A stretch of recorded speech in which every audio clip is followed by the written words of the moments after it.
लड़ते रहे जो वतन की आनो बान के लिए, जो दे गए अपनी जान इस हिंदुस्तान के लिए। आज का यह मंच उन्हीं के नाम करता हूं और भारत के शहीदों को सलाम करता हूं। नमस्कार, मैं सोमेश्वर प्रसाद गंजीर। महोदय, भारतीय इतिहास का वो कालखंड जब एक व्यक्ति कहता था कि भारत हिंदुओं का है, दूसरा कहता था कि भारत मुसलमानों का है, तीसरा कहता था कि भारत सिखों का है और चौथा कहता था कि भारत ईसाइयों का है। उसी कालखंड में एक आवाज जो भारत की गलियों में गूंजा, और उस आवाज ने उत्तर में बैठे मेरे काश्मीरी भाई और दक्षिण में बैठे अन्ना, पश्चिम में बैठे मेरे मोटा भाई और पूरब के मेरे आका, सभी को एकता के सूत्र पर बांधा और एक ही स्वर में कहा कि भारत केवल और केवल भारतीयों का है। वो आवाज किसी और की नहीं, बल्कि वो आवाज थी 9 भाषाओं के ज्ञाता, 32 डिग्रियों के राजा, विदेश जाकर अर्थशास्त्र में पीएचडी करने वाले पहले व्यक्ति और विश्व के सबसे बड़े लिखित संविधान के शिल्पकार बाबा साहेब भीमराव अंबेडकर।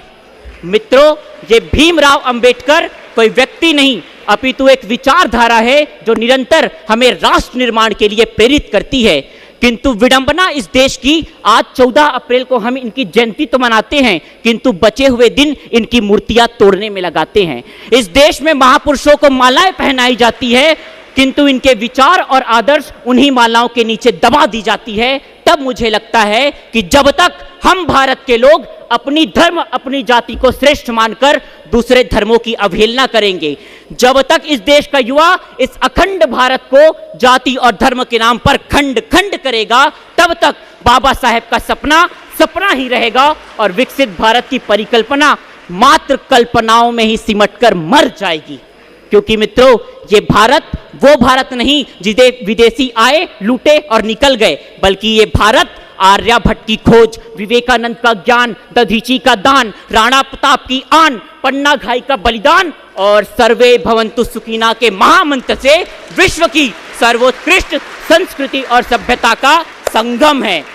1/145 करोड़ भारत मैं हूं, 1/145 करोड़ भारत ये है, ये है, ये है, और 1/145 करोड़ भारत वो अंतिम से अंतिम पंक्ति पर बैठा व्यक्ति है।